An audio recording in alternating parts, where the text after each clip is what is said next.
हमारी संस्कृति, हमारे संस्कार सदा रहे हमारे साथ।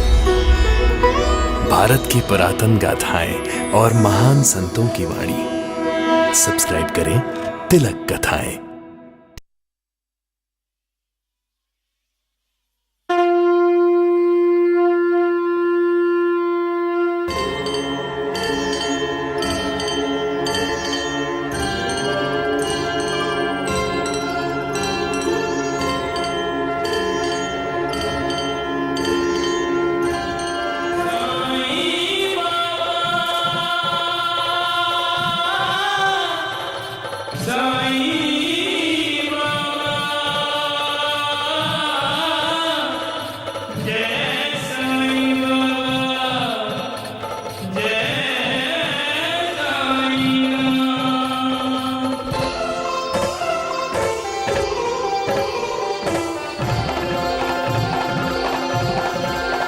साईं राम साईं श्याम दुख भंजन तेरु नाम। साईं राम साईं श्याम दुख भंजन तेरु नाम। हे साईनाथ तेरे आने से, हे साईनाथ तेरे आने से हुआ धन्य धरती धाम धाम। साईं राम साईं श्याम दुख भंजन तेरु नाम।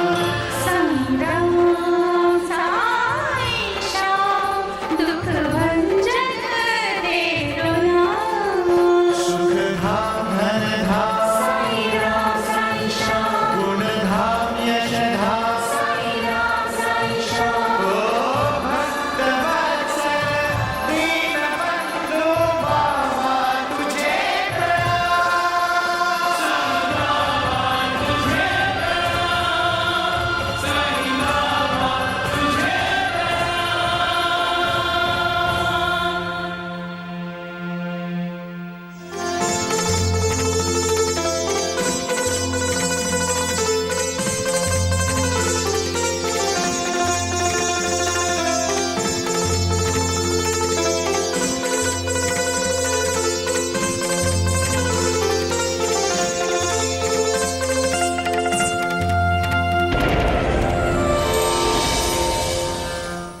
हमारे कर्मों के फल अच्छे या बुरे हमें भुगतने ही पड़ते हैं।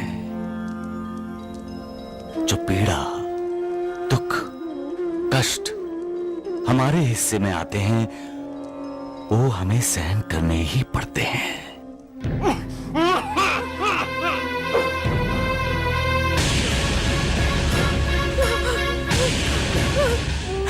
बस आप मुझे नौकरी दे दीजिए। क्या तुम शादीशुदा हो?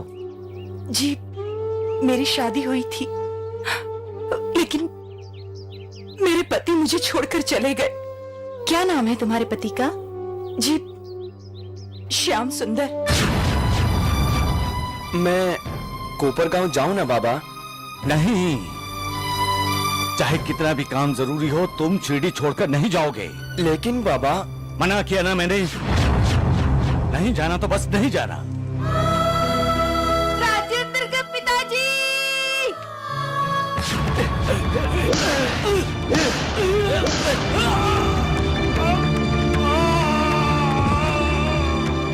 जो भी इंसान बेजुबान जानवरों का और अंधे अपाहिजों का मजाक उड़ाते हैं वो मालिक की कृपा के लायक नहीं है। तुमने मेरे पति को अंधा समझा, उन पर हाथ उठाया। वो अकेले नहीं है, मैं उनके साथ हूँ। मैं तुम्हें नहीं छोड़ूंगी।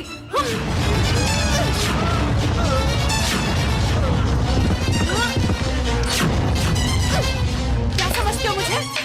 बेसहारा समझते हो? मेरे पति अंधे नहीं हैं। आज मैं तुम्हें बताऊंगी कि एक अंधे का अपमान करने का हश्र क्या होता है।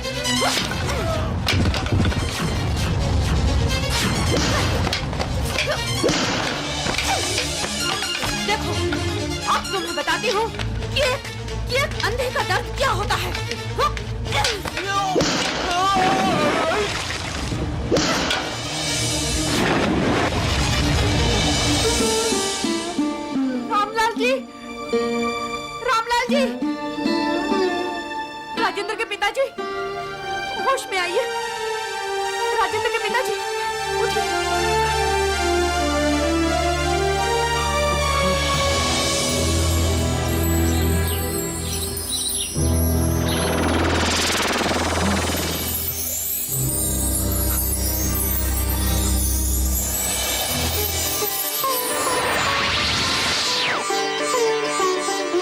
मनीषा, मैं देख सकता हूँ मनीषा। क्या? मैं सब कुछ देख सकता हूँ मनीषा, देख सकता हूँ मनीषा, मेरी आंखें आ गई। बाबा! मनीषा, राजेंद्र, मेरा बेटा कहाँ है? आप चिंता मत कीजिए, मेरा बेटा, मैं उसे सही जगह पर छोड़कर आई हूँ। साईं बाबा ने हमारी परीक्षा ली थी और हम उस परीक्षा में खरे उतरे, इसलिए साईं बाबा ने मेरी दृष्टि वापस लौटा दी। ये जो कुछ भी हुआ, इसके लिए मैं दोषी हूँ, मेरी ही वजह से। नहीं मनीषा, अब जब भी मुंह खोलो साईं बाबा का धन्यवाद देने के लिए मुंह खोलो, साईं बाबा के गुणगान गाने के लिए मुंह खोलो, साईं बाबा की जय जयकार करने के लिए मुंह खोलो। जय साईनाथ, जय साईनाथ, जय साईं बाबा। मालिक के घर देर है, अंधेर नहीं। वो किसी को दुख नहीं देना चाहता। हमें दुख सुख जो भी मिलता है अपने किए कर्मों द्वारा मिलता है। मालिक हमेशा दयालु है। एक बार सच्चे दिल से उससे क्षमा मांग लो, बस वो क्षमा कर देता है। उसकी कृपा के लिए उस पर अटूट श्रद्धा रखो, उसकी दया के लिए सब्र करो। श्रद्धा और सबूरी।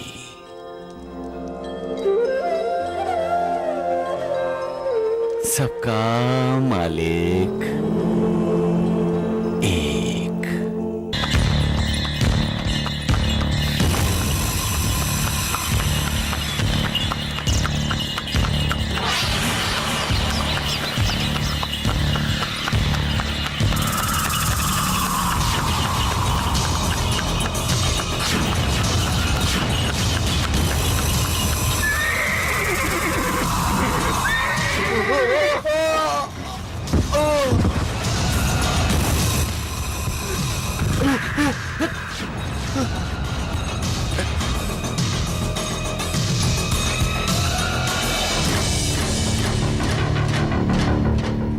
चलिए फेंक इधर, पोटली इधर दो।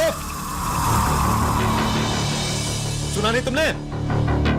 पोटली इधर दो।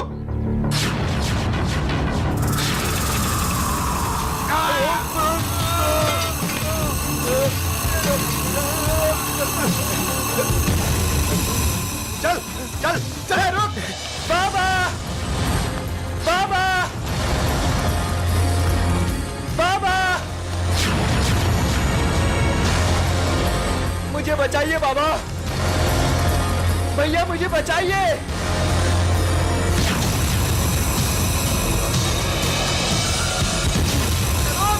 भैया, बाबा,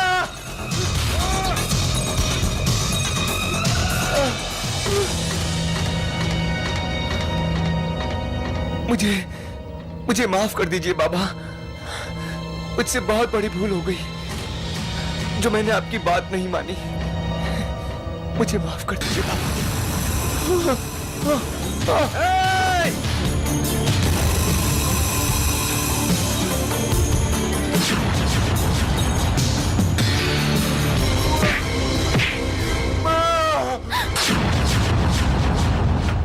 बाप रे, ये तो बड़ा अपशकुन है। तात्या, मेरा तात्या तो ठीक होगा ना?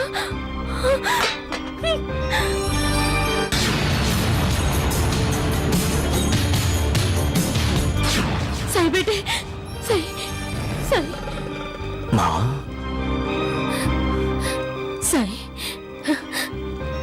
मेरा मन कह रहा है कि तात्या संकट में है। वो तुम्हारी इजाजत के बगैर कोपरगांव गया है। मेरे तात्या की रक्षा करो। मेरे तात्या को बचा लो साई बेटे।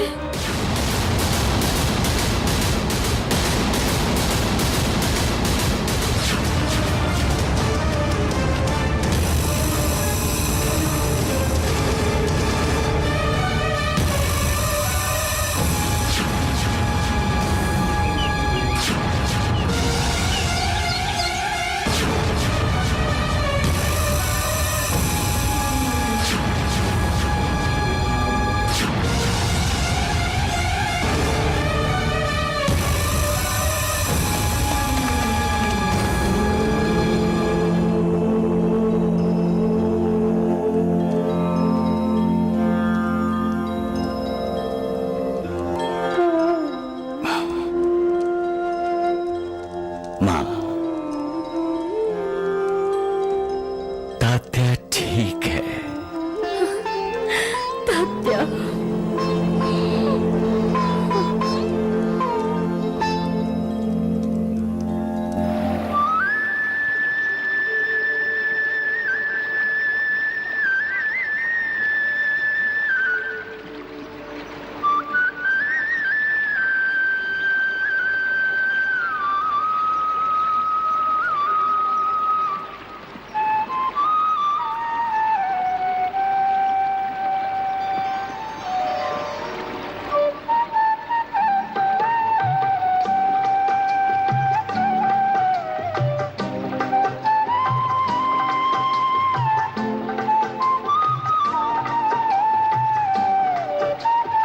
वाह, कितनी मधुर और अच्छी धुन है।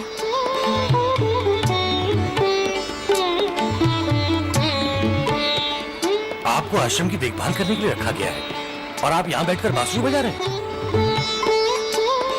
आपको पता है कि आश्रम में आज एक नई भर्ती हुई है और उन्हें अभी तक एक कमरा नहीं मिला।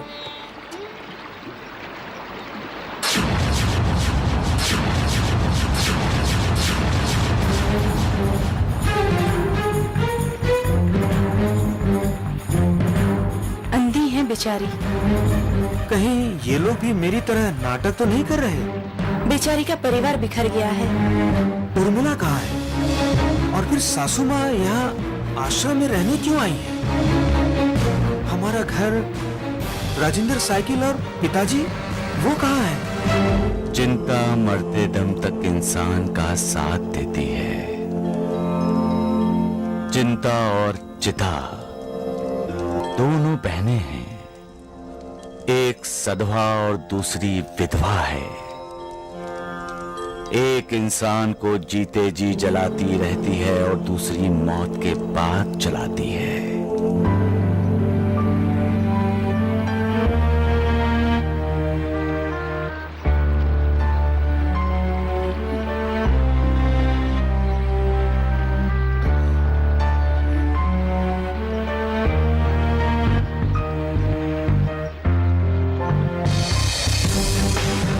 इन्हें मैं पत्थर से टकराता हूँ। अभी पता चल जाएगा कि ये अंधी है या अंधी होने का नाटक कर रही है।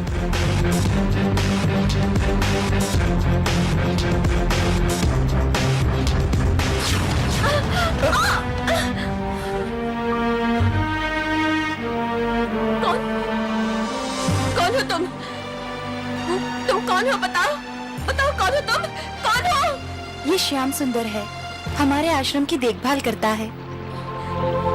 श्याम सुंदर बेचारा गूंगा है। सच को परखना कोई मामूली बात नहीं है।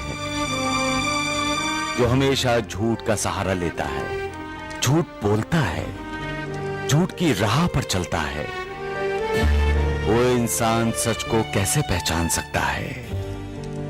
ऐसे इंसान के सामने सच आ भी जाए तब भी वो सच को सच मानने के लिए तैयार नहीं होता। उसे सच भी झूठ लगता है। सच एक शक्ति है, एक अग्नि है, मालिक का तेज है, ओज है। सच की राह पर चलना एक कठोर तपस्या है।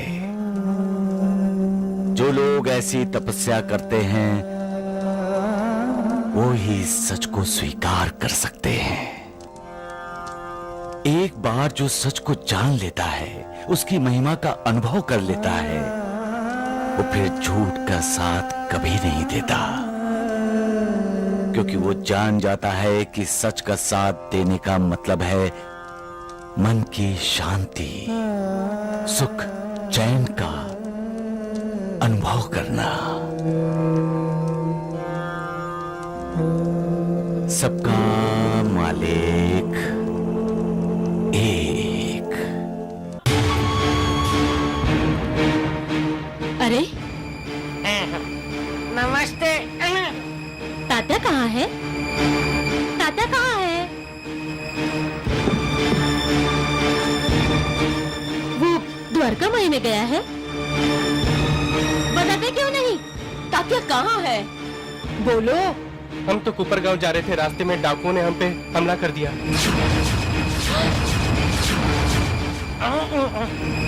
मेरा तात्या ठीक है ना?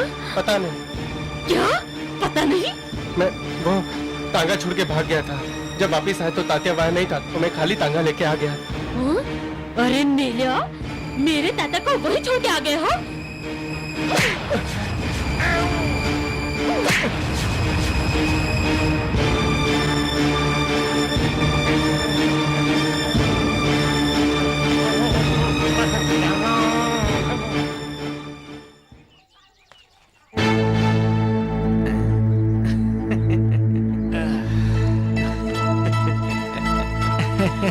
राम राम। वैद्य जी, आपके ये दोनों चेले गाल पे हाथ रख के क्यों बैठे हैं? आप भी अपने गालों पे हाथ धर लीजिए द्वारकानाथ जी। भाईजा थप्पड़ मारती है बड़े जोर का। अरे गधों, क्या बोले जा रहे हो? वो हमें क्यों थप्पड़ मारेगी? वैद्य जी आपको ना मारे, लेकिन द्वारिका नाथ जी को जरूर मारेगी। अरे द्वारिकानाथ जी ने क्या किया है, इन्होंने तात्या को साईं बाबा की इजाजत लिए बिना कोपर गांव भेजने के लिए बहकाया। हाँ, और तात्या ना तो कोपर गांव गया, ना ही शिरडी वापस आया। वो गायब है, गायब। फिर से जब मैं थप्पड़ मारूंगा ना, तो सबसे पहले तुम दोनों ही रोओगे। क्यों द्वारिकानाथ जी? वैद्य जी, तात्या गायब हो गया। अरे राम राम राम, गायब हो गया? साईं बाबा का छोटा भाई गायब हो गया। अब फूटेगा उस साईं बाबा का भांडा। लोग कहेंगे जो अपने भाई की रक्षा नहीं कर सकता, वो भला औरों की क्या करेगा? रक्षा। मालिक को ना मानने का मतलब है मालिक को चुनौती देना, मालिक से ईर्ष्या करना। अंधेरा तब तक रौब दिखाता है जब तक दिया जलकर रोशनी नहीं फैलाता। झूठ तब तक लोगों को गुमराह करता है जब तक सच सामने नहीं आता। झूठ, अंधेरा, ढोंग, पाखंड, इनकी अपनी एक मर्यादा है, और जब मर्यादा लांघने की कोशिश होती है तब झूठ का पर्दाफाश होता है, अंधेरे का विनाश होता है, ढोंग और पाखंड की पोल खुल जाती है और असलियत सामने आ जाती है सबके। इसलिए हमेशा सत्य बोलो, सच के रास्ते पर चलो, सत्य की पूजा करो, तुम्हारा कल्याण होगा। तात्या बेटे, तात्या, तात्या, तात्या, तात्या, तात्या! तात्या! भाईजा, देखो तो, ये तात्या की जूती है।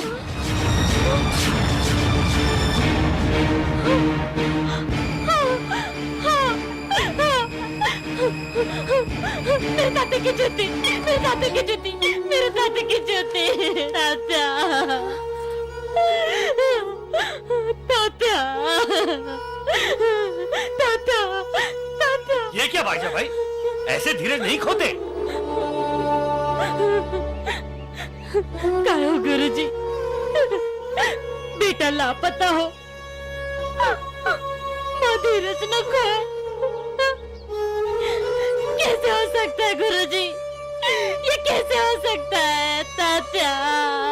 अरे साईं बाबा पर भरोसा है ना तेरा? तू नहीं मुझे बताया, साईं बाबा ने कहा कि तात्या ठीक है, तो फिर तात्या ठीक है। ठीक है तो तात्या है कहाँ? उसकी एक ही जूती मिली है। कोई कोई तात्या? अरे भाई, अरे तुमने तात्या को देखा है? अरे देवा, अरे तुमने किसी लड़के को देखा है? हाँ, उसे तो कोपलगांव के अस्पताल में भर्ती किया है। चलो चलो, अरे चलो चलो चलो।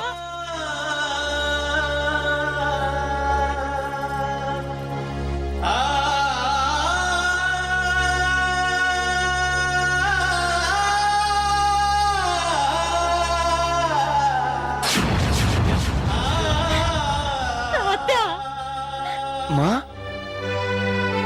गुरुजी, तात्या, अगं बाई, तात्या तात्या तात्या कैसे है तू? हाँ माझा सोना, कैसे है तू? हाँ मैं ठीक हूँ माँ।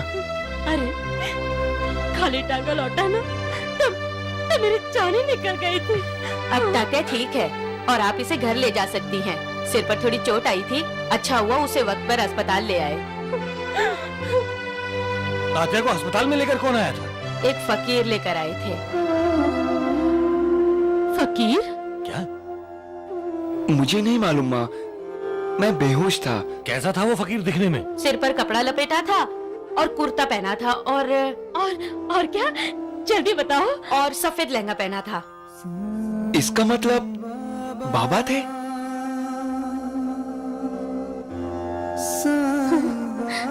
तात्या, साईं बेटा लेकर आए हैं अस्पताल तुम्हें। लेकिन साईं बाबा तो द्वारिका में से बाहर कहीं गए ही नहीं। नर्स, उन्होंने कुछ बोला? एक ही बात बोले, सबका मालिक एक।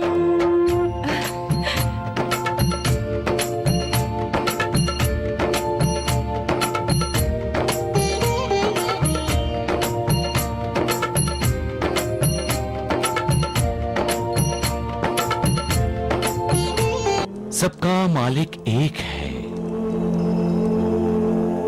और मालिक सबको खुश रखना चाहता है।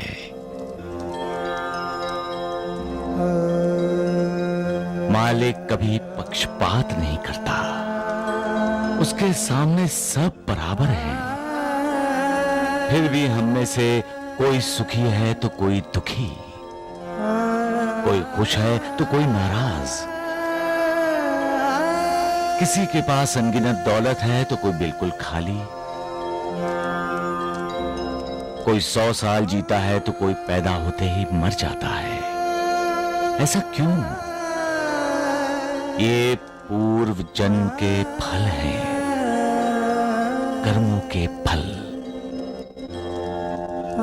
अच्छा सोचोगे, अच्छा व्यवहार करोगे, अच्छे कर्म करोगे तो किसी भी खतरे का डर नहीं रहेगा,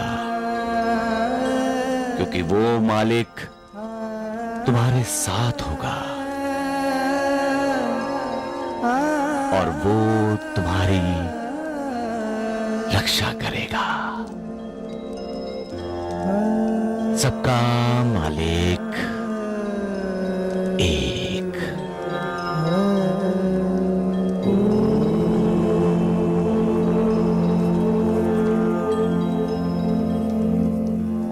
साईनाथ, तात्या,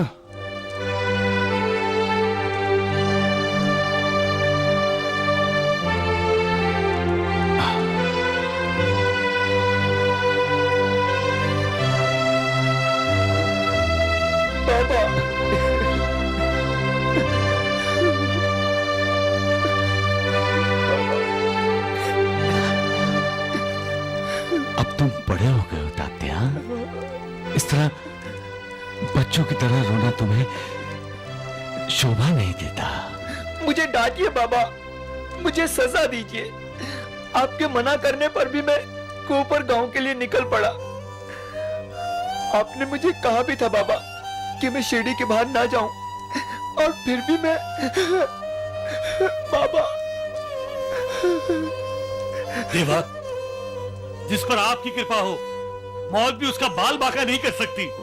हाँ साईं बेटे, साईं बेटे, तुम्ही ने दाता की रक्षा की, तुम्ही ने दाता को बचाया। अब हमारे ही नहीं, इस पूरी कायनात के मालिक है बाबा। कहने को तो आप द्वारिका माई में रहते हैं, लेकिन आप इस दुनिया के हर कोने में हर समय हाजिर रहते हैं साईनाथ। आज मैं जान गया बाबा कि संकट के समय आप अपने भक्तों को अपनी गोद में उठा लेते हैं। इसीलिए सिर्फ आप ही के पैरों के निशान दिखाई देते हैं, आपके भक्तों के नहीं बाबा। आप अनादि हैं, अनंत हैं। आप ही ने संपूर्ण विश्व व्याप्त किया है। हाँ साईं बेटे, तुम्ही ने सारा विश्व व्याप्त किया है। आप मालिक हैं।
तुम्हें कविता याद करने के लिए कहा था ना, क्यों नहीं याद की कविता? क्यों नहीं याद की कविता? मुझे मत मारिए, मुझे मत मारिए। क्यों नहीं याद की कविता? मत मारिए मुझे, मुझे मत मारिए, मत मारिए, मत मारिए मुझे। क्यों नहीं याद की कविता? मत मारो मास्टर जी, मुझे मत मारो मास्टर जी, मत मारो, मत मारो, मत मारो, मत मारो, मत मारो मास्टर जी, मत मारो, दर्द हो रहा है। क्या हुआ? दीनानाथ जी, क्या हुआ?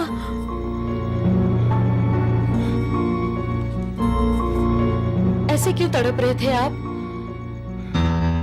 कौन मार रहा था आपको? मुझे बहुत कष्ट हो रहा था मंजुला, पूरे शरीर में दर्द हो रहा था। ऐसे लग रहा था जैसे सिर से पांव तक में हथौड़े लग रहे थे। आपने बुरा सपना देखा होगा।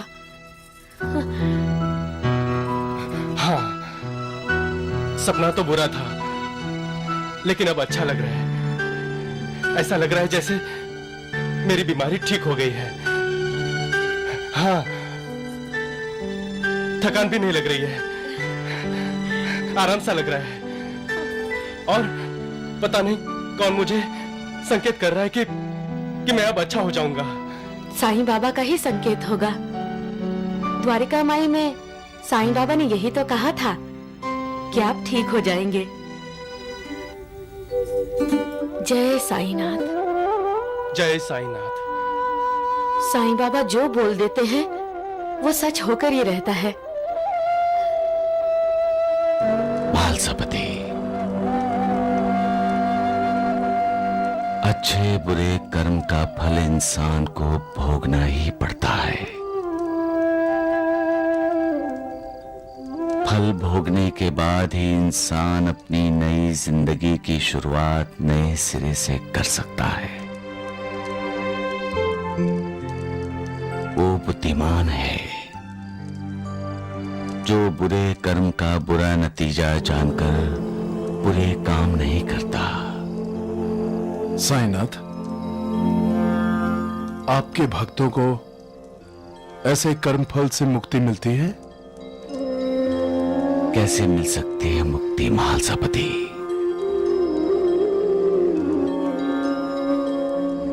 तुम तो जानते ही हो महालसापति, कोई किसी के प्रारब्ध में हस्तक्षेप नहीं कर सकता। अरे भगवान, अरे क्यों चिल्ला रहे हो मूर्ख कहीं के गधे? हर वक्त चिल्लाते रहते हैं राम राम राम। राम नाम सत्य होने का समय आ गया है। जो भीका जी के खेत में सांप निकला था ना, वो हमारा पीछा करते करते घर में आ गया है। हे भगवान, अरे सांप सांप किधर? खड़े क्यों हो? ढूंढ कर मारो उसे। कहाँ है बता? क्या है सांप? अरे बंदर नाना वली तू? हाँ, जी, ये नकली सांप है और ये दो पैरों वाला मोटा असली सांप है। हाँ, जो आपके घर में घुस के आपको डस लेगा। उसे ना घर से बाहर निकालो। अरे मैं तुझे बाहर निकालता हूँ। हाँ, नकली सांप से डरे हो? हाँ? जानते हो, ये असली सांप है जो भिखाजी की खेत की हंडी में मिला था। अच्छा? हाँ, लेकिन इसे असली नकली की पहचान कहो और ना इस वैद्य जी को। तभी तो बाबा के धन से ईर्ष्या करते हो तुम लोग। अरे ओ बंदर, उस ढोंगी साईं की स्तुति मेरे घर में ना कर। जा शिरडी गांव में कर। जा मूर्ख, मेरे घर से भाग जा, समझे? अरे मैं तुम्हारे घर में कहाँ खड़ा हूँ? तो ये क्या है? मूर्ख कहीं के हैं ये? तो अच्छा ले, आप नहीं खड़ा हूँ, मैं तो बाहर खड़ा हूँ। द्वारकानाथ, बाबा का धन मिला लेकिन आपने ना भिखाजी पर बहुत मेहरबानी की और उसका पूरा खेत बीज डालने लायक बना दिया आपने। राम राम राम राम। अब वो बीज डालेगा, उसमें अच्छी फसल आएगी और आपका कर्ज लौटा देगा। हाँ, ए धोंडू, मुझे तो मालूम ही नहीं था कि मेरा नाटक इतना बड़ा रंग लाएगा। मतलब ये सारा तेरा किया धरा है? तूने हमें फंसाया बंदर नानावली? हाँ, ए द्वारकानाथ, दूसरे किसान भी हैं जिनको मजदूर चाहिए बिना पैसे दिए। जाओ, जाके दूसरे खेत में ढूंढो जाके बाबा का धन। जाओ जाओ जाओ जाओ जाओ जाओ जाओ। अरे राम राम राम राम, डरते क्यों हो द्वारिकानाथ जी? ये तो नकली सांप है। अरे मैं तो भूल ही गया था।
दीनानाथ जी, आप ठीक तो है ना?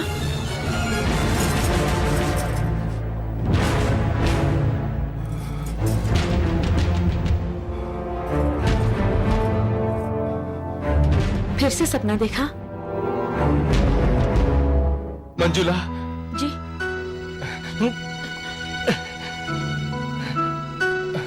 ऐसा लग रहा है जैसे मेरी बीमारी ठीक हो गई है। देखो, मुझे सांस लेने में अब जरा भी तकलीफ नहीं हो रही है।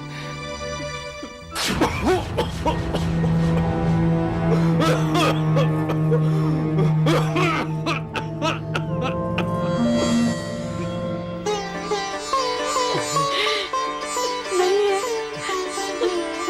आपके खांसने के बाद अब खून भी नहीं निकला। सब साईं बाबा की कृपा है। मैं आपको साईं बाबा की उदी देती हूँ। हमें साईं बाबा के दर्शन के लिए जाना चाहिए और सबको बताना चाहिए कि साईं बाबा की कृपा हो तो जिंदगी बदल जाती है। कैसे बताएं ये सबको? सत्यनारायण भगवान की पूजा की तरह साईं सत्यव्रत पूजा करके।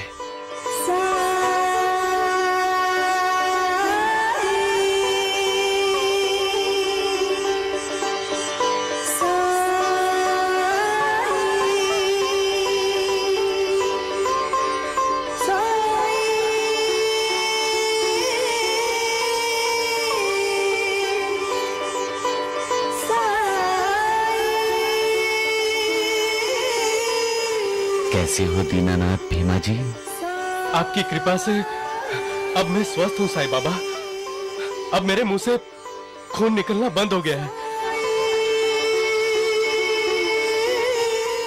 दीनानाथ भीमा जी, कृपा तो मालिक करता है,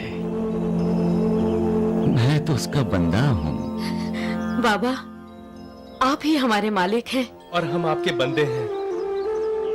मैं मंजुला के सहयोग से साईं सत्यव्रत आरंभ करना चाहता हूं। जो कोई भी साईं सत्यव्रत करेगा उसका कल्याण होगा, ऐसा आशीर्वाद दीजिए। आपके आशीर्वाद के बिना साईं सत्यव्रत सफल नहीं होगा।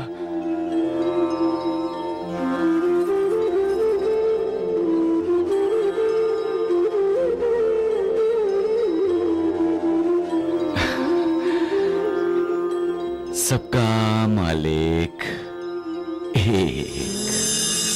ओम गंगणपते नमः। शांताकारं भुजगशयनं पद्मनाभं सुरेशं विश्वाधारं गगनसदृशं मेघवर्णं शुभांगं लक्ष्मीकान्तं कमलनयनं योगविद्यानिगम्यं वन्दे विष्णु।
पति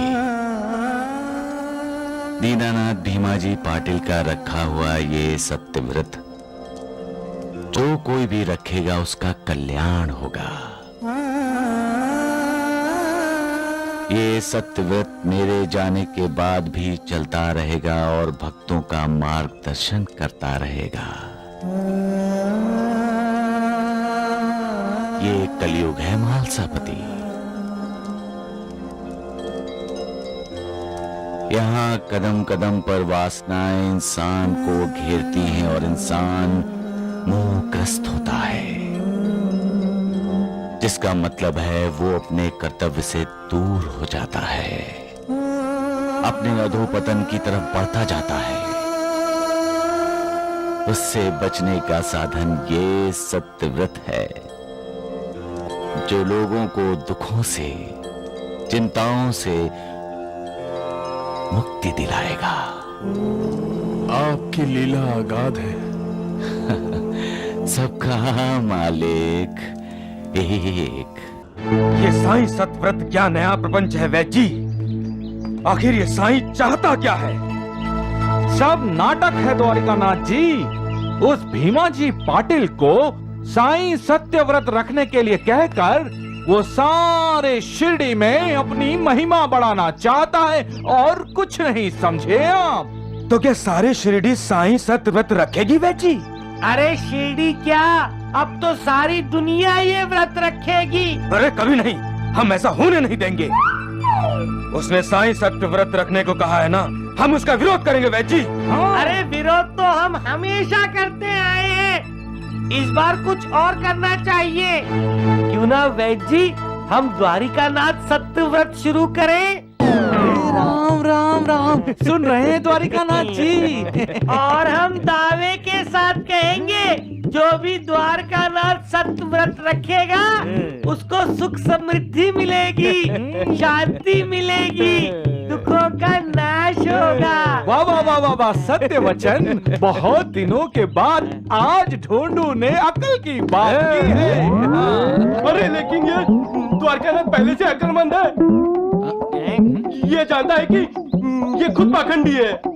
इसके नाम का व्रत किसी का कल्याण करने वाला नहीं है, इसलिए खुद साईं सत्यव्रत रखेगा। क्यों द्वारकानाथ?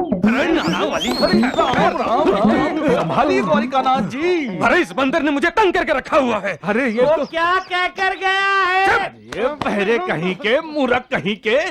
विकारों पर विजय प्राप्त करना आसान नहीं है। जो अपने मन को मालिक की भक्ति में लगा देते हैं, उन पर हावी होने के लिए विकारों को बड़ा संघर्ष करना पड़ता है। और जो विकार ग्रस्त होते हैं वो विरक्त नहीं हो सकते। ऐसे लोग केवल नफरत की परिभाषा जानते हैं, प्रेम और भक्ति को नहीं। वो मालिक के चरणों में शरण लेने का कभी नहीं सोचते, उल्टा मालिक को चुनौती देने का साहस करते हैं। अगर अपना उद्धार चाहते हो तो अपने आप को पूरी तरह मालिक को समर्पित कर दो। मालिक की भक्ति करके उसकी कृपा के भागी बन जाओ, तुम्हारा कल्याण होगा। सबका मालिक एक।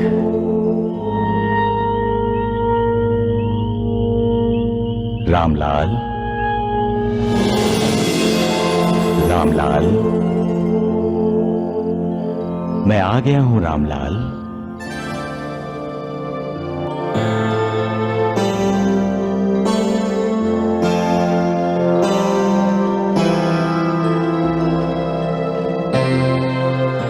बाबा, कैसे हो रामलाल? आपकी कृपा से ही मेरी आंखें वापस आ गई हैं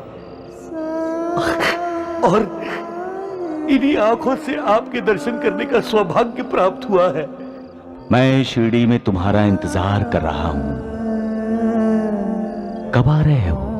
बाबा, हम तो शिरडी जाने के लिए ही रवाना हुए थे। हम तीनों की आंखें आपके दर्शन के लिए तरस रही हैं बाबा। हम तो कभी के पहुंच चुके होते, किंतु बार बार रास्ता भटक जाते। हमें मार्गदर्शन की जरूरत है बाबा, ताकि हम जल्द से जल्द शिरडी पहुंच जाएं।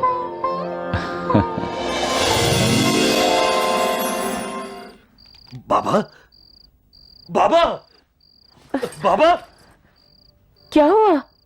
पिताजी, आपने बाबा को क्यों पुकारा?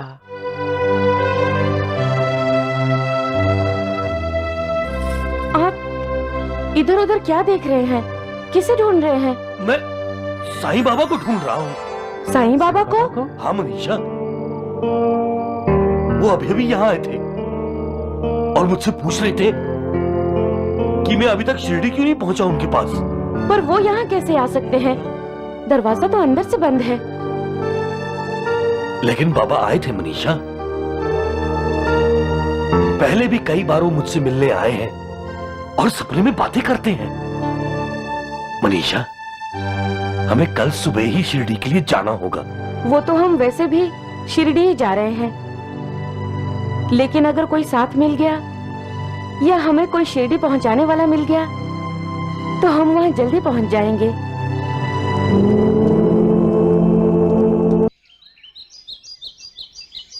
यहाँ रामलाल जी कौन है? रामलाल जी। मैं? वो आपको क्यों पूछ रहे हैं? इस गांव में चोरी हुई है और पुलिस चोरों को ढूंढ रही है। मतलब ये आदमी पुलिस वाला है? अगर वो चोर हम में से कोई होगा तो?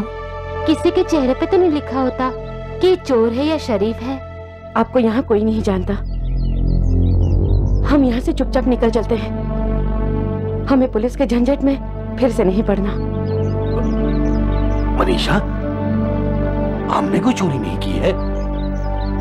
जिंदगी भर सच्चाई के रास्ते पर चले हैं।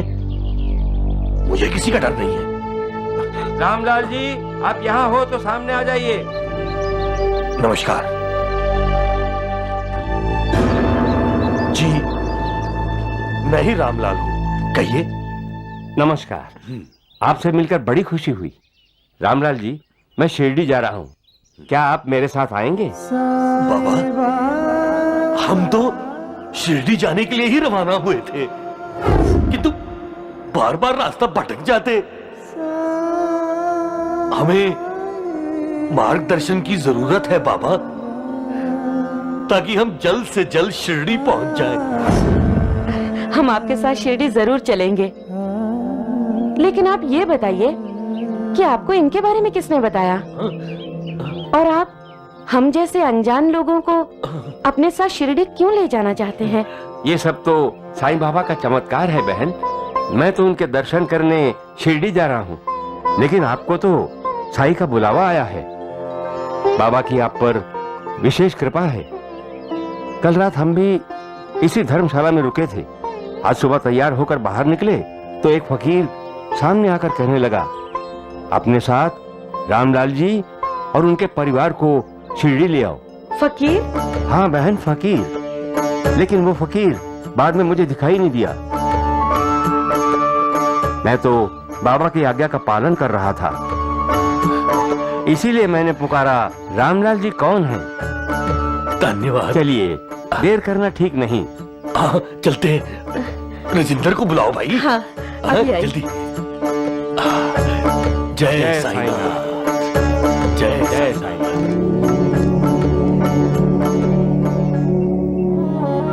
यहाँ बैठ जाइए।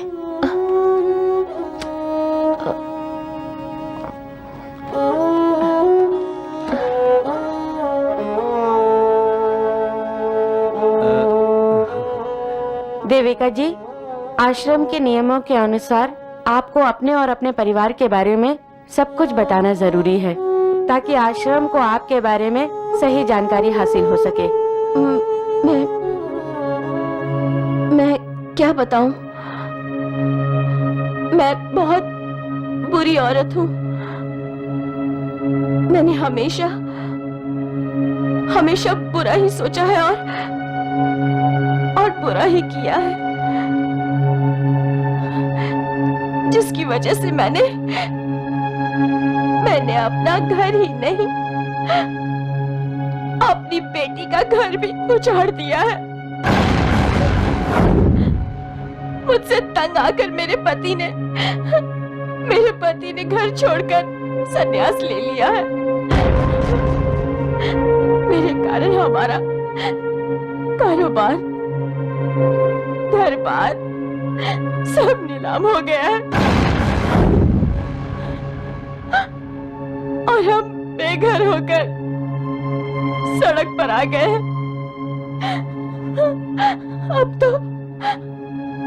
अब तो खाने की रोटी के लिए भी तरस गए हैं हम। और आपकी आंखें कैसे गई?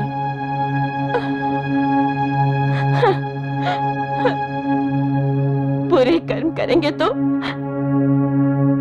फल बुरा ही मिलेगा ना। गुलाल उड़कर आंखों में चला गया, इसलिए भगवान ने मुझसे मेरी आंखों की रोशनी छीन ली है।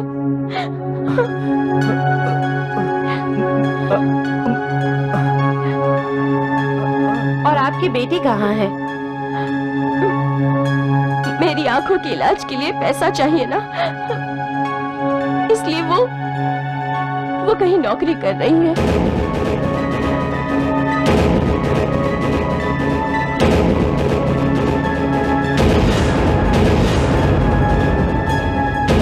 कहाँ होगी मेरी निर्मला? कैसी होगी? भगवान, मेरी निर्मला की रक्षा करना। उसके सारे दुख मुझे दे दे। उसे कोई कष्ट मत दो भगवान, उसे कोई कष्ट मत दो। पति पत्नी यानी दो शरीर एक आत्मा। एक को ठोकर लगती है तो दर्द दूसरे को होता है। एक घायल होता है तो आहट दूसरे के मुंह से निकलती है। एक खुश होता है तो मुस्कुराहट दूसरे के चेहरे पर आ जाती है। ये रिश्ता तय उस मालिक के यहां होता है और पति पत्नी मालिक की बनाई इस दुनिया में अपना योगदान देने के लिए ही आते हैं।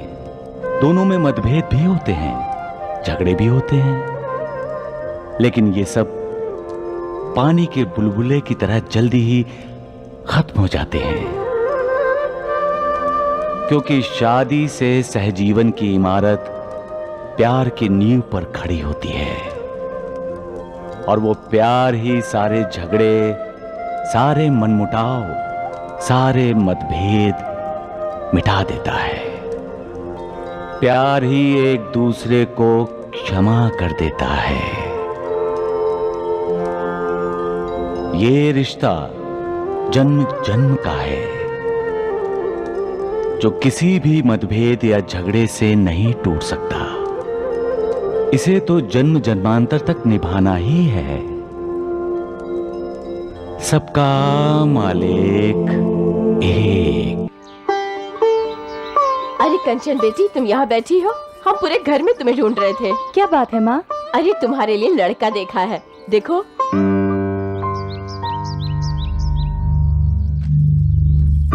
ये लड़का खानदानी है, शरीफ है और सबसे बड़ी बात ये है कि इसमें कोई भी ऐब नहीं।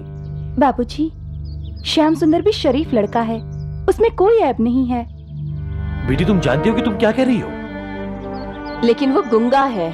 लेकिन मुझे पसंद है, इसीलिए पूरी रात उसकी बांसुरी सुनती रहती हो। जी माँ, कल रात वो बांसुरी सिर्फ मेरे लिए बजा रहा था। लेकिन बेटे, उसकी और हमारी हैसियत में बहुत फर्क है। बाबूजी, पर ये अंतर शादी के बाद मिट जाएगा। क्या आप अपनी बेटी की एक छोटी सी इच्छा भी पूरी नहीं कर सकते?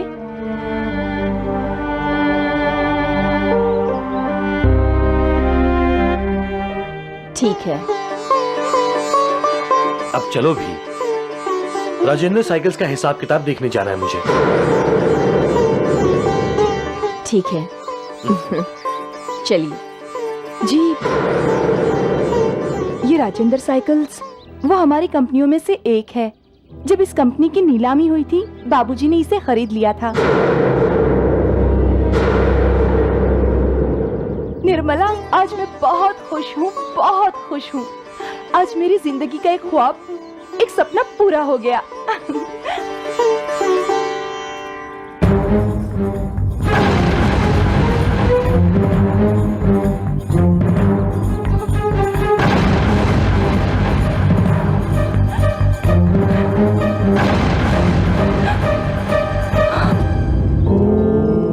इंसान को देव या दानव उसके कर्म ही बनाते हैं। वो जब मालिक से नौकर बन जाता है तो अपने प्रारब्ध को दोष देता है। वो ये भूल जाता है कि वो अपना प्रारब्ध खुद अपने कर्मों से ही बनाता है। ऊंचे स्थान से गिरने का मतलब है इंसान का अधोपतन हो रहा है, क्योंकि ऊंचे स्थान से वो ही गिरते हैं जो मालिक को भूल जाते हैं, जो कदम कदम पर विश्वासघात करते हैं। अपना अधोपतन रोकने और फिर से उन्नति की तरफ बढ़ने के लिए इंसान को मालिक की शरण में ही जाना चाहिए। मालिक बड़ा दयालु है, वो बड़ा कृपालु भी है।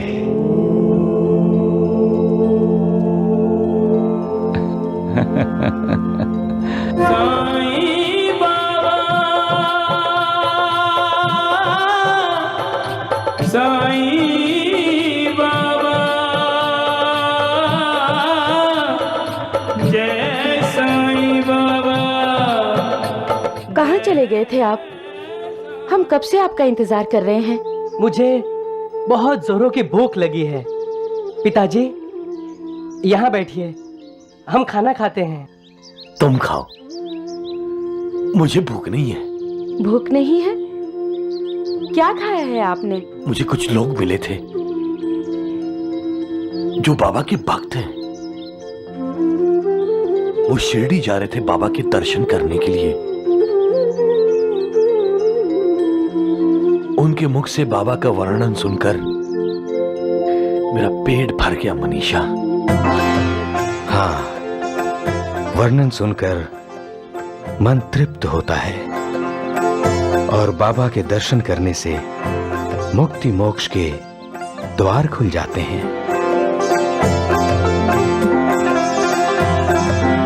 नमस्कार। प्रणाम। मैं नाना साहब चांदोड़कर साईं बाबा का भक्त हूँ। आपने साईं बाबा के दर्शन किए हैं? मैं भाग्यशाली हूँ बहन, जो मुझे साईं बाबा के दर्शन करने का मौका मिला। हम आपको प्रणाम करते हैं ताकि हमारा प्रणाम भी साईं बाबा तक पहुंच सके। आपका प्रणाम साईं बाबा को पहुंच गया। साईं बाबा स्वयं कहते हैं, जो हर प्राणी मात्र में मेरे दर्शन करता है वो मुझे अत्यंत प्रिय है। साईं बाबा मालिक हैं, लेकिन अपने आप को मालिक का बंदा कहते हैं। योगियों के योगी हैं वो। जब दुनिया जागती है तो साईं बाबा सोते हैं, और जब दुनिया सोती है तो साईं बाबा जागते रहते हैं। उनके लिए गरीब अमीर दोनों बराबर हैं। वो अपने भक्तों से दक्षिणा मांगते हैं और दक्षिणा के रूप में अपने भक्तों का दुख दर्द अपनी झोली में डाल लेते हैं। भिक्षाम देहि, भिक्षाम देहि, भिक्षाम देहि। कहने को तो वे द्वारिका माई में निवास करते हैं, लेकिन एक ही समय में दुनिया के हर कोने में दिखाई देते हैं। जैसा भक्त वैसा उनका भाव। इसीलिए किसी को उनके अंदर श्री राम दिखाई देते हैं तो किसी को पंढरपुर के विठोवा। पंच महाभूतों पर उनकी हुकूमत चलती है। जब साईं बाबा ने आदेश दिया जल को तो जल बना तेल और दीपक जलाए हैं।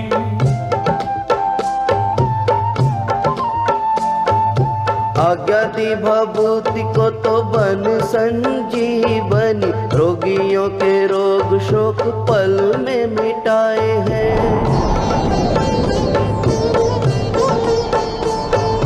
पवन महक रही साईं की सुगंध से, जो गगन की पूछो तो वो गगन से आए हैं।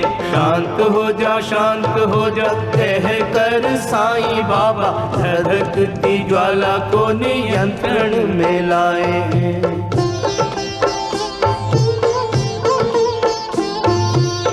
जो साईं बाबा का जाप करता है, यहाँ तक कि जो साईं कथा सुनता है, उसका उद्धार निश्चित है। साईं कथा अनंत है, साईं नाम अनमोल, जन्म सफल हो जाएगा, साईं साईं बोल। सुख धाम धन धाम, साईं राम साईं श्याम, गुण धाम यश धाम, साईं राम साईं श्याम। ओ भक्त वत्सल दीन बंधु बाबा तुझे प्रणाम। साईं बाबा तुझे प्रणाम, साईं बाबा तुझे प्रणाम।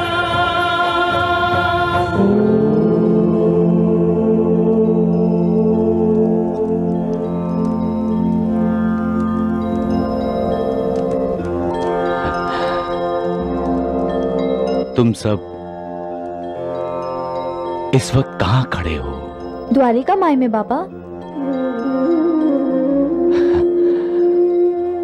द्वारिका माई कौन है? ये माई है, तुम सबकी मां।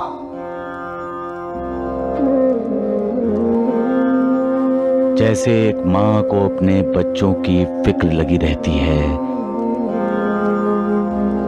उसी तरह द्वारिका माई को भी अपने बच्चों की फिक्र लगी रहती है। उनके दुखों से इसे भी दुख होता है। मां अपने बच्चे को गोद में लेती है तो उस बच्चे का दुख कम हो जाता है। उसी तरह जो इस द्वारिका माई की गोद में आकर बैठता है तो द्वारिका माई उसके कष्ट दूर कर देती है। जो इसकी छत्र छाया में विश्राम करता है उसे सुख प्राप्त होता है, आनंद प्राप्त होता है।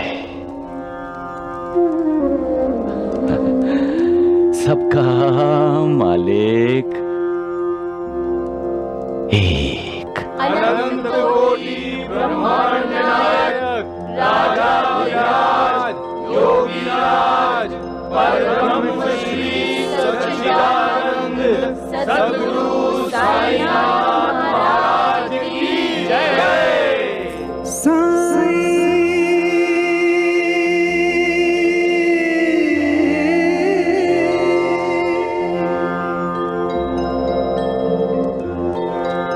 ये भस्म है जिसे हम उदी कहते हैं। ये उदी हमें क्या शिक्षा देती है मालसापति? हमारा शरीर अंत में पंच महाभूतों में विलीन होकर भस्म ही हो जाता है।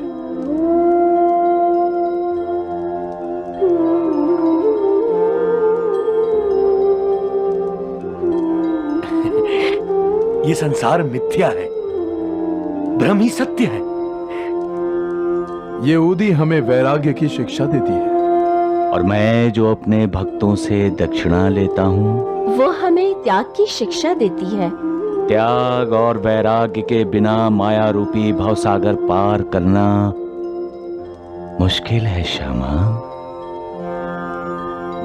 ये उदी हमें बताती है कि इंसान को अपने मन में कभी ये मेरा है, ये तेरा है, ये तेरा है, ये मेरा है, ये भेदभाव कभी नहीं करना चाहिए, क्योंकि अंत में हर किसी का अंत ये भस्म ही है।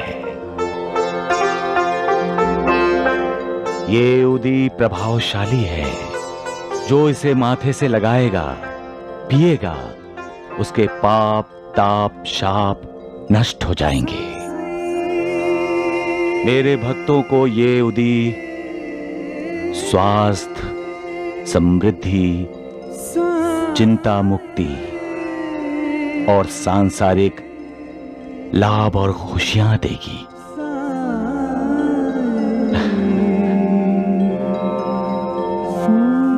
रमते राम आओ जी, उदिया की गुनिया लाओ जी। मालसापति, बाबा आज बहुत खुश नजर आ रहे हैं। हाँ, लगता है कि बाबा का प्रिय भक्त आने वाला है। रमते राम आओ जी, उदिया की गुनिया लाओ जी। रमते राम आओ जी, उदिया की गुनिया लाओ जी। अरे महालसापति, जाओ घर जाओ, जाकर भोजन करो। अरे मेरी भाभी तुम्हारा इंतजार कर रही है। जाओ जाओ, जल्दी जाओ। रमते राम आओ जी, उदिया की गुनिया लाओ जी। प्रणाम साईं बाबा। घर जाओ जल्दी से। अरे नाना, अरे आओ इधर आओ। बाबा बैठो। अकेले आए हो नाना? बाबा, मेरा तबादला जामनेर में हुआ है। नानी घर में सामान बांध रही है। अरे मैं रामलाल की बात कर रहा हूँ। रामलाल। कौन रामलाल? मेरे साथ तो कोई रामलाल नहीं था। तुम्हारे साथ नहीं था? लेकिन तुम तो रामलाल के साथ थे। कोपरगांव जाने से पहले तुम्हें रामलाल अपने पूरे परिवार के साथ मिला था और तुम उससे मेरी बात कर रहे थे। मैं नाना साहब चांदोलकर, साईं बाबा का भक्त हूँ। हम आपको प्रणाम करते हैं ताकि हमारा प्रणाम भी साईं बाबा तक पहुँच सके। याद आया ना? बाबा, आप तो सब जानते हैं। अरे महालसापति, तुम घर जाओ। हाँ, भाभी तुम्हारा इंतजार कर रही। जाओ जाओ। मैंने रामलाल से कहा था कि वो चाहे तो हमारे साथ चल सकता है, लेकिन वो 3 थे और उनके साथ आपके दूसरे भक्त भी थे। उन्होंने इनकार करते हुए कहा, नाना साहिब, आपने जो कुछ भी साईं बाबा के बारे में बताया, उसे सुनकर हम तीनों के मन में साईं बाबा के दर्शनों की इच्छा तीव्र हो गई है। मैं भी रामलाल के लिए कितना बेचैन हूं नाना। अरे महालसापति, तुम अभी तक खड़े हो? जाओ जाओ, घर जाओ। अच्छा नाना, मैना दीदी कैसी है हमारी? आपकी कृपा और आशीर्वाद से कुशल से है बाबा। मैना दीदी को ये उदी देना और हमारी मैना दीदी से कहना कि हम शुभ समाचार की प्रतीक्षा में हैं। नाना साहेब, नाना जी बन गए? मैना दीदी को बोलना नाना कि तुम्हारे नाम में ही नाना है। अब असल में तुम्हें नाना बना दे। हाँ? रमते राम आओ जी उदिया की गुनिया लाओ जी। नाना, ये उदी हर चिंता, विवेचना, पीड़ा और दुख का इलाज है। हाँ, मालसापति, तुम गए नहीं अभी तक घर? जाओ, घर जाओ, मेरी भाभी घर पर इंतजार कर रही है, जाओ। लेकिन साईनाथ, अरे लेकिन कुछ नहीं। अरे श्यामा, अरे इसे लेके जाओ, समझाओ इसे। अरे जाओ, तुम जाओ यहाँ से। अरे तुम लोग भी जाओ। नाना, जाओ, तुम घर जाओ। अरे जाओ यहाँ से। अरे जाते क्यों नहीं हो तुम लोग? अरे जाओ यहाँ से।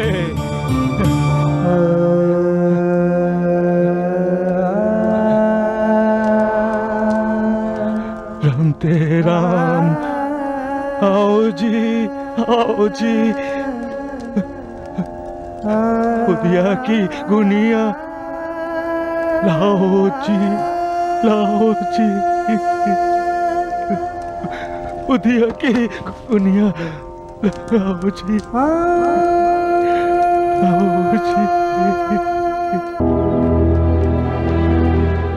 अरे देखिए,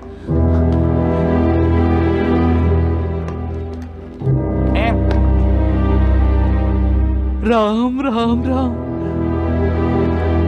वैद्य जी, देख रहे हैं आप?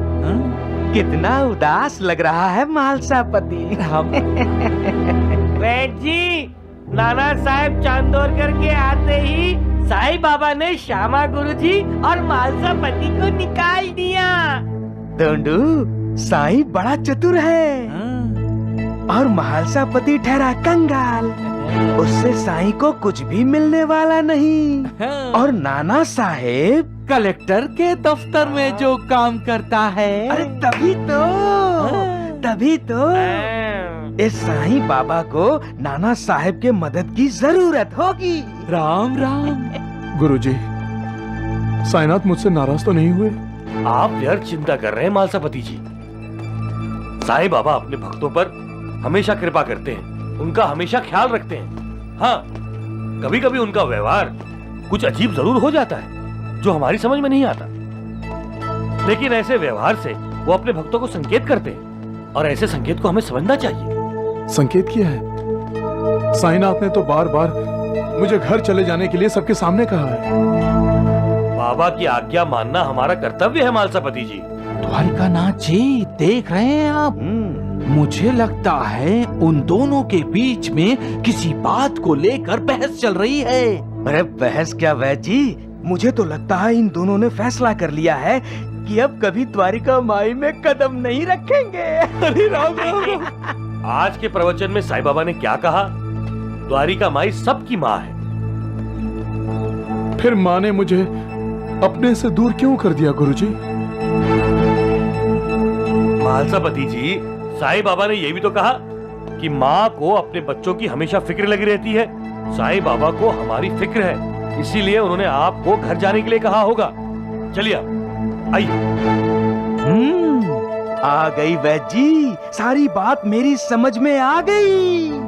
साईं बाबा ने नाना साहेब को बुलाया है कलेक्टर साहब से सिफारिश करके अपना आयकर बचाने के लिए।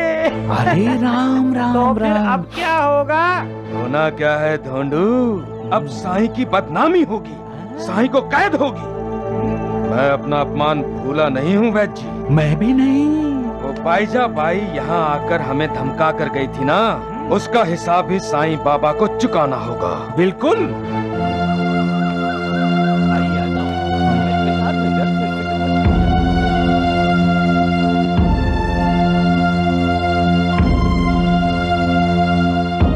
या आपके घर के बाहर लोग क्यों जमा है मालसापति जी?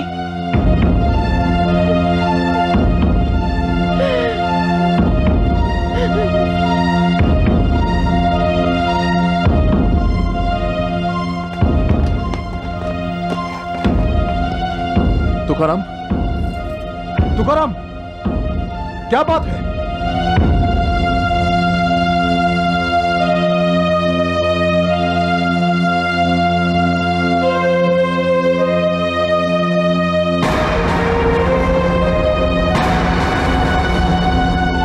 बेटे, क्या हुआ इसे?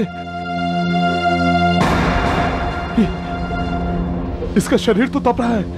बहुत बुखार चढ़ गया, उतर नहीं रहा। उतर जाएगा, उतर जाएगा, चिंता मत कर। साईनाथ इसे ठीक कर देंगे। मैं कल द्वारिका माई ले जाऊंगा। द्वारिका माई में जो भी कदम रखता है उसका दुख दर्द मिट जाता है। बाबा,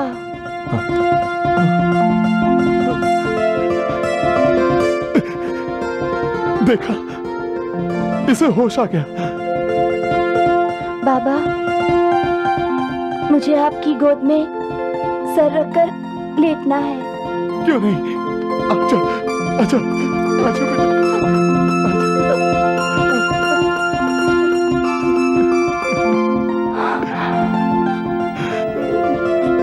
बाबा, गाइए ना, सिर्फ एक बार साईं बाबा वाला गाना गाइए ना। हाँ बेटे, हाँ। साई कथा अनंत है, साई नाम अनमोल, जन्म सफल हो जाएगा, साई साई बोल।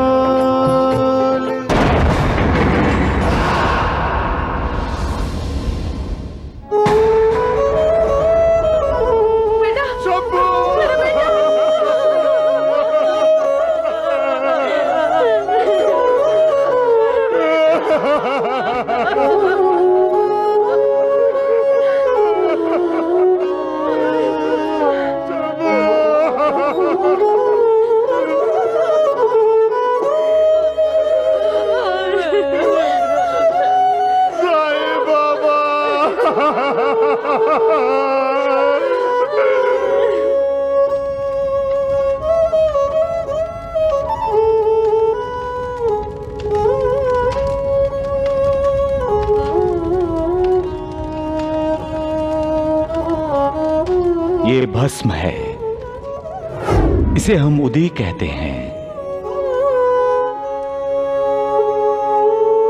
ये उदी हमें क्या शिक्षा देती है मालसापति? हमारा शरीर अंत में पंच महाभूतों में विलीन होकर भस्म ही हो जाता है। मालसापति, धीरज।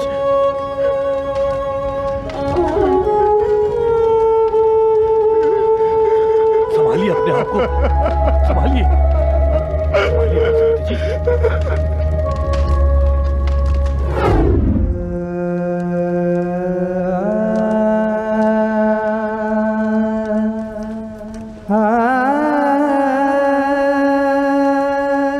बाबा,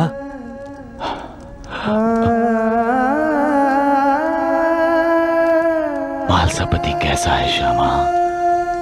उनकी हालत देखी नहीं जाती बाबा।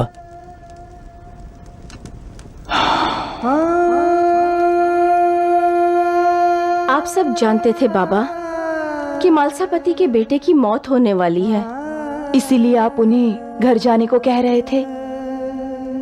ऐसा क्यों हुआ साई बेटे? मालसापति तो तुम्हारा प्रिय भक्त है। माँ, पांडव भी तो श्री कृष्ण के प्रिय भक्त थे, और श्री कृष्ण के होते हुए भी उनके 5 पुत्र मारे गए थे। लेकिन ऐसा होना नहीं चाहिए था ना साई बेटे। होनी को कोई नहीं टाल सकता माँ। मृत्यु एक होनी है, उसे कोई अनहोनी में बदल ही नहीं सकता, मैं भी नहीं। इंसान को जो भोग भोगने हैं उसे वो भोगने ही पड़ते हैं। बाईजा भाई, अगर मालसापति जी अपने घर नहीं जाते ना तो उनकी अपने बेटे से आखिरी मुलाकात नहीं होती। सबका मालिक